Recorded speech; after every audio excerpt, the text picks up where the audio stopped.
வணக்கம். தினமலர்.com மாலை 4 மணி செய்திகள். முக்கிய நிகழ்வுகள்.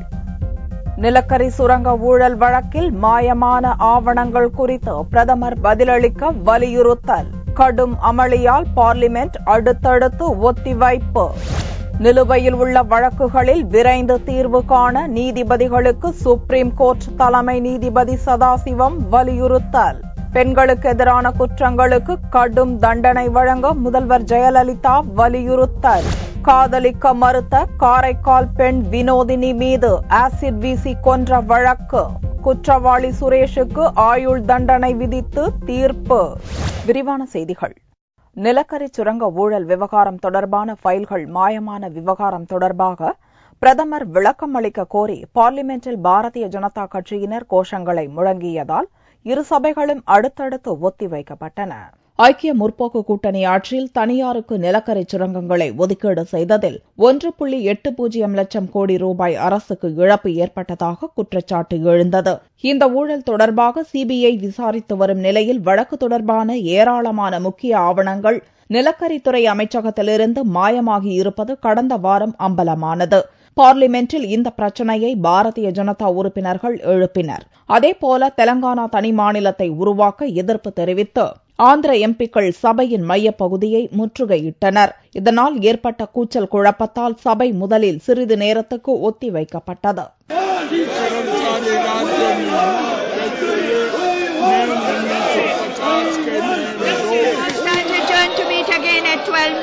மீண்டும் சபை கூடியபோது ஃபைல்கள் மாயமான விவகாரம் குறித்து பிரதமர் மன்மோகன் சிங் அறிக்கை தாக்கல் செய்ய வேண்டும் என்று வலியுறுத்தி கோஷங்களை முழங்கியதால் மீண்டும் இருமுறை லோக்சபா ஒத்திவைக்கப்பட்டது.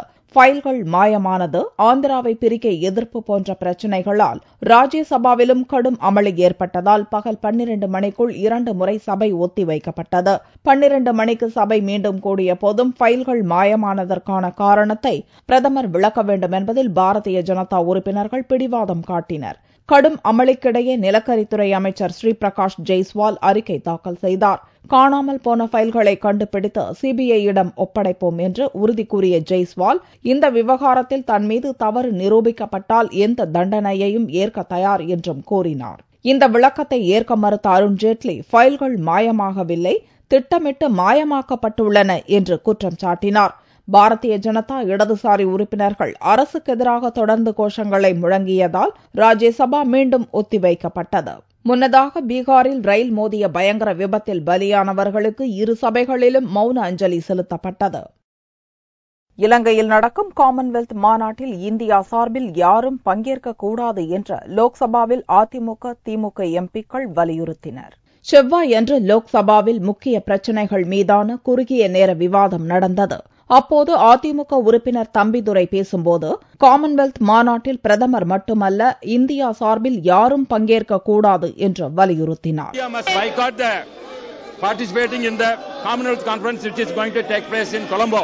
There is a deep sense of outrage among the Tamils all over the world and especially in Tamil Nadu over the issue of war crimes and genocide perpetrated against the Sri Lankan Tamils by the Sri Lankan army. In the circumstances, already Canada has decided not to participate in Commonwealth Conference. In that circumstance, if India participates, again we are indirectly encouraging Sri Lankan government. DMK MP Elangovan பேசும்போது இலங்கை தமிழர்களை கொன்று குவித்ததோடு மட்டுமல்ல, இந்திய கடல் எல்லைக்கே வந்து தமிழக மீனவர்களை இலங்கை ராணுவம் கைது செய்வதாக குற்றம் சாட்டினார். The government of Sri Lanka is not a friendly country. Our government says that it is a friendly country. They are arresting our fishermen even in our maritime, within our maritime boundary. They are accused of human rights violations and genocide. So we want the government not to participate in the Commonwealth. Madam, I request that if the government tries to participate, that is an insult to the people of Tamil Nadu. இலங்கை தலைநகர் கொழும்புவில் வரும் November மாதம் Commonwealth நாடுகளின் மாநாடு நடக்கிறது. இம்மாநாட்டில் பங்கேற்க வரும்படி பிரதமர் மன்மோகன் சிங்குக்கு இலங்கை வெளியுறவுத்துறை அமைச்சர் பேரிஸ் திங்களன்று நேரில் அழைப்பு விடுத்தார் என்பது குறிப்பிடத்தக்கது.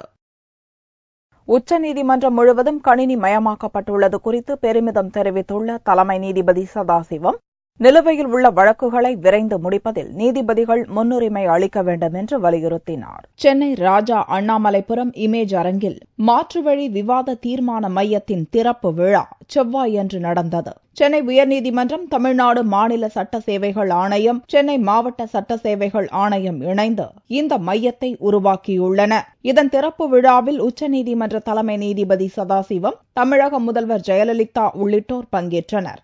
இந்த மையத்தை திறந்து வைத்த உச்சநீதிமன்ற தலைமை நீதிபதி சதாசிவம், உச்சநீதிமன்றம் முழுவதும் கணினிமயமாக்கப்பட்டுள்ளதால் வழக்கு விவரங்களை நாட்டின் எந்த மூலையிலிருந்தும் தெரிந்து கொள்ளலாம் என்று கூறினார். நீண்ட காலம் நிலுவையில் உள்ள வழக்குகளை விரைந்து முடிப்பதில் நீதிபதிகள் முன்னுரிமை தர வேண்டும் என்றும் அவர் கேட்டுக் கொண்டார். I wrote 3 letters to all the Chief Justices of India, all Chief Justices of various high courts, highlighting the importance of disposal of cases pertaining to women, children, juvenile justice. In that letter, I elaborated, you have to identify those cases not only in the High Court, but also in all the subordinate courts. Request the judicial officers and the honorable judges to give priority to those cases. And I also highlighted that you must identify 5-year and 10-year-old cases. பெண்களுக்கு எதிரான குற்றங்கள் மீது கடும் நடவடிக்கையை விரைந்து எடுக்க வேண்டும் என்று தமிழக முதல்வர் ஜெயலலிதா கேட்டுக் கொண்டார். உச்சநீதிமன்ற தலைமை நீதிபதியாக சதாசிவம் பொறுப்பேற்றிருப்பதன் மூலம் அவர் தமிழர்களுக்கு பெருமை சேர்த்துள்ளதாகவும் முதல்வர் ஜெயலலிதா குறிப்பிட்டார். இவ்விழாவில் சென்னை உயர்நீதிமன்ற நீதிபதிகள், வக்கீல்கள், சட்ட நிபுணர்கள் கலந்து கொண்டனர். காதலிக்க மறுத்த வினோதினி மீது ஆசிட் வீசி கொலை செய்த வழக்கில் குற்றவாளி சுரேஷிற்கு ஆயுள் தண்டனை விதித்து காரைக்கால் செஷன்ஸ் நீதிமன்றம் உத்தரவிட்டுள்ளது. காரைக்கால் எம்ஜிஆர் நகரைச் சேர்ந்த ஜெயபாலின் மகள் வினோதினி. சென்னையில் பணியாற்றிய வினோதினி கடந்த ஆண்டு தீபாவளி பண்டிகையின் போது காரைக்கால் சென்றார். அங்கிருந்து நவம்பர் 14ஆம் தேதி சென்னை திரும்புவதற்காக தனது தந்தை ஜெயபாலுடன் வினோதினி பேருந்து நிலையம் வந்தார். அப்போது அப்பகுதியைச் சேர்ந்த சுரேஷ் என்பவன் வினோதினியை மறித்து தன்னை காதலிக்குமாறும் திருமணம் செய்து கொள்ளும்படியும் வற்புறுத்தினான். வினோதினி மறுக்கவே அவர் மீது மறைத்து வைத்திருந்த ஆசிடை வீசினார். இதில் படுகாயமடைந்த வினோதினி கடந்த பிப்ரவரி 12ஆம் தேதி உயிரிழந்தார். இது தொடர்பான வழக்கு காரைக்கால் கூடுதல் மாவட்ட அமர்வு நீதிமன்றத்தில் நடந்து வந்தது. செவ்வாயன்று இவ்வழக்கில் தீர்ப்பளிக்கப்பட்டது. தண்டனை சட்டத்தின் கீழ் அவர் குற்றவாளி என்று நிரூபிக்கப்பட்டு அவருக்கு ஆயுள் தண்டனை விதிக்கப்பட்டது.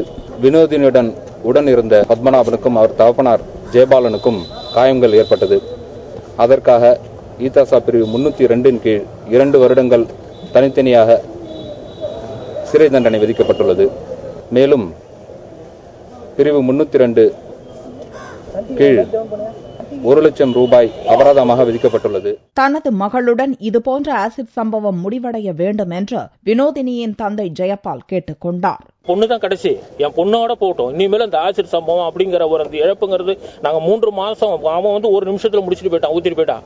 3 மாசம் அந்த பிள்ளைய ஆஸ்பத்திரியில் வச்சு நாங்க பட்ட வேதனை, இப்போ டெய்லி வந்து போட்டுருக்காங்க அலையிறது, அந்த மாதிரி எல்லாம் இருந்து பட்ட வேற மன உளைச்சல், அதெல்லாம் வந்து உள்ளே சொல்ல முடியாதுங்க. நான் இந்த கையில இருக்கிறேன்னா எந்த அளவுக்கு நான் பாய்ச்சிருப்பேங்கிறது இல்ல, ஏதோ ஒரு வழியில இந்த அளவுக்கு போனது. ஆசிட் வீச்சு வழக்கில் சுரேஷுக்கு வழங்கப்பட்ட தண்டனையை பல்வேறு தரப்பினரும் வரவேற்றுள்ளனர். வழக்கு விசாரணை முடிவடைந்து இன்று காரைக்கால் மாவட்ட நீதிமன்றம் தண்டனை வழங்கியுள்ளது.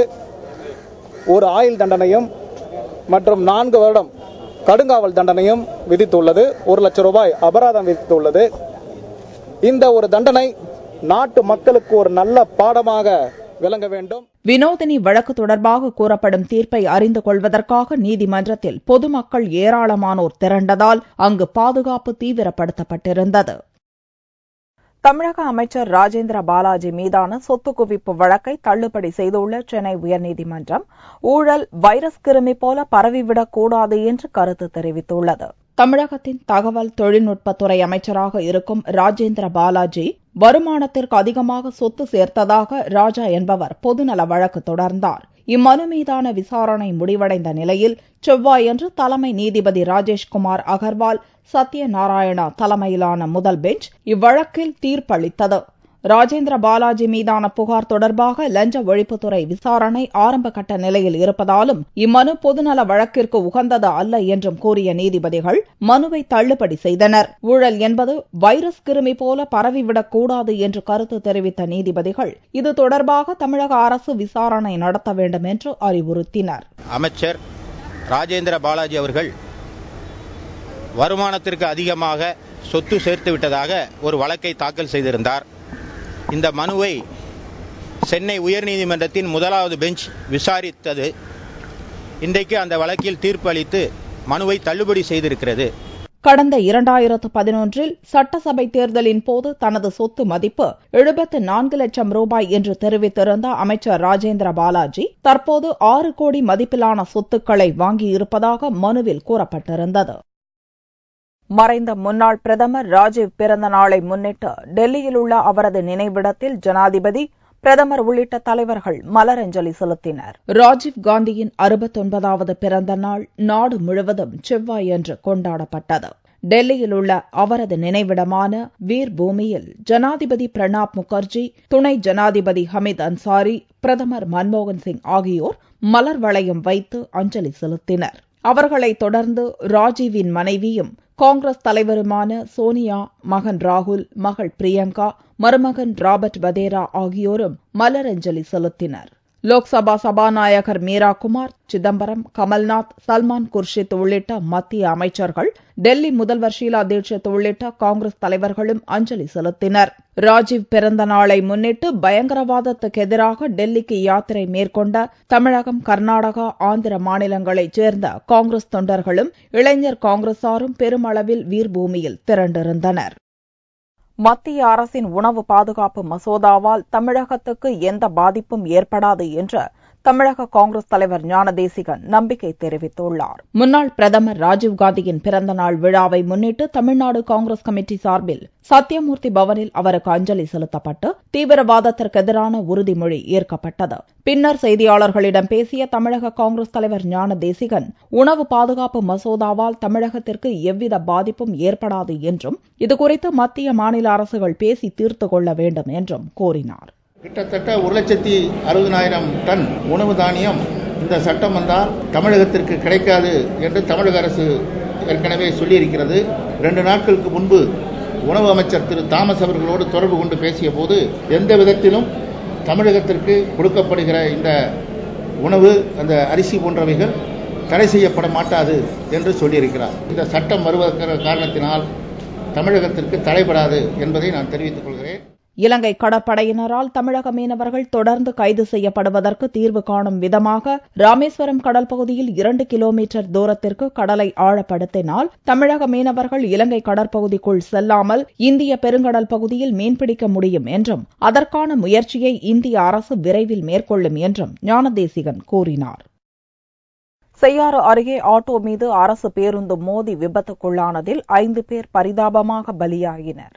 ஆரணி அடுத்த மாமண்டூர் கிராமத்தைச் சேர்ந்த ரேகா, தனம்மாள் உட்பட 6 பேர் துக்க நிகழ்ச்சியில் கலந்து கொள்வதற்காக தாம்பரம் சென்றுவிட்டு மாலை பேருந்தில் வீடு திரும்பினர். செய்யாறு வந்த அவர்கள் ஷேர் ஆட்டோ மூலம் ஆரணிக்கு திரும்பினர். பாண்டியம்பாக்கம் கூற்றோடு பகுதியில் ஆட்டோ வந்து கொண்டிருந்த போது செய்யாறிலிருந்து சென்னை நோக்கி வந்த அரசு பேருந்து ஆட்டோ மீது மோதி விபத்துக்குள்ளானது. இந்த விபத்தில் ஆட்டோவில் பயணம் செய்த தனம்மாள், சபிதா உட்பட 4 பேர் சம்பவ இடத்திலேயே பரிதாபமாக உயிரிழந்தனர். விபத்தில் படுகாயமடைந்த ரேகா, அவருடைய உறவினர் மற்றும் ஆட்டோ ஓட்டுநர் பிரகாஷ் ஆகியோர் படுகாயமடைந்த நிலையில் சிகிச்சைக்காக காஞ்சிபுரம் மருத்துவமனையில் அனுமதிக்கப்பட்டனர். அங்கு ஓட்டுநர் பிரகாஷ் சிகிச்சை பலனின்றி பலியானார். இந்த சம்பவம் குறித்து செய்யாறு போலீசார் வழக்கு பதிவு செய்து விசாரணை மேற்கொண்டு வருகின்றனர். திருவண்ணாமலை மாவட்டம் கரிப்பூர் கிராமத்தில் உள்ள ஊராட்சி ஒன்றிய பள்ளியில் அடிப்படை வசதி கோரி பொதுமக்கள் பள்ளிக்கு பூட்டு போட்டு போராட்டம் நடத்தினர். சேத்துப்பட்டு அருகே உள்ள கரிப்பூர் கிராமத்தில் உள்ள ஊராட்சி ஒன்றிய துவக்க பள்ளி கடந்த 2010ஆம் ஆண்டு நடுநிலை பள்ளியாக தரம் உயர்த்தப்பட்டது. பாழடைந்த கட்டடத்தில் இயங்கி வரும் இந்த பள்ளியின் தரம் உயர்த்தப்பட்டும் இந்த பள்ளிக்கு தேவையான கட்டடங்கள், குடிநீர், கழிப்பறை போன்ற எவ்வித அடிப்படை வசதிகளும் செய்து தரப்படவில்லை. பள்ளிக்கு தேவையான அடிப்படை வசதிகள் கோரி அப்பகுதி மக்கள் அரசு அதிகாரிகளிடம் மனுக்கள் அளித்தும் எவ்வித நடவடிக்கையும் எடுக்கப்படவில்லை. இந்நிலையில் பள்ளி முன்பு திரண்ட பொதுமக்கள் அடிப்படை வசதிகள் செய்து தர வலியுறுத்தி பள்ளிக்கு பூட்டு போட்டு முற்றுகையிட்டனர். தகவல் அறிந்து சம்பவ இடத்திற்கு விரைந்து வந்த டிஎஸ்பி கணேசன், ஆரணி தாசில்தார் அனுஷா ஆகியோர் பொதுமக்களிடம் சமரச பேச்சு நடத்தினர். பள்ளிக்கு தேவையான வசதிகள் செய்து தரப்படும் என்று அதிகாரிகள் உறுதியளித்ததை தொடர்ந்து பொதுமக்கள் முற்றுகையை கைவிட்டனர். தங்கத்தின் விலை செவ்வாய்க்கிழமை அன்று சவரனுக்கு 16 ரூபாய் அதிகரித்திருந்தது. ஒரு சவரன் தங்கம் 23,520 ரூபாய்க்கு விற்கப்பட்டது. 1 கிராம் தங்கம் 2,940 ரூபாய்க்கு விற்பனையானது. வெள்ளியின் விலை கிராமுக்கு 10 காசுகள் உயர்ந்து 1 கிராம் 56 ரூபாய் 40 காசுகளுக்கு விற்பனை செய்யப்பட்டது. பார் வெள்ளியின் விலை 52,745 ரூபாயாக இருந்தது. தஞ்சை மாவட்டத்தில் சம்பா சாகுபடி பணியில் விவசாயிகள் மும்முரமாக ஈடுபட்டுள்ளனர். தஞ்சை மாவட்டத்தில் கல்லணையிலிருந்து திறக்கப்பட்ட தண்ணீர் முக்கிய கால்வாய்களுக்கு வந்து சேர்ந்துள்ளதால் விவசாயிகள் சம்பா சாகுபடி பணியில் தீவிரம் காட்டி வருகின்றனர். விவசாயிகளுக்கு தேவையான விதை நெல் தட்டுப்பாடு இல்லாமல் கிடைக்க அரசு நடவடிக்கை எடுக்க வேண்டும் என்று விவசாயிகள் கேட்டுக் கொண்டனர். இந்த வாட்டி மேட்டூர்ல தண்ணி இருக்கிறதுனால அதை நம்பி ஒரு போமா நல்லான்னு 1050 விதை விட்டுருக்கோம். ஏதோ விலைன்னு பார்க்குறோம். இது விதை கவர்மெண்ட்ல கிடைக்கல, பிரைவேட்ல தான் கிடைச்சிச்சு. இதை வாங்கி அதிக விலை கொடுத்தா வாங்கி பயிற்சியல் பண்ணுறோம். முறை விடாமல் விட்டால் தண்ணி விதை விளைச்சல் நல்லபடியாக பண்ணலாம். இந்த ஆண்டு சம்பா சாகுபடிக்கு உரிய நேரத்தில் தண்ணீர் கிடைத்துள்ளதால் டெல்டா பகுதி விவசாயிகள் மகிழ்ச்சி அடைந்துள்ளனர். மீண்டும் செய்திகள் இந்திய நேரப்படி இரவு 8 மணிக்கு. வணக்கம்.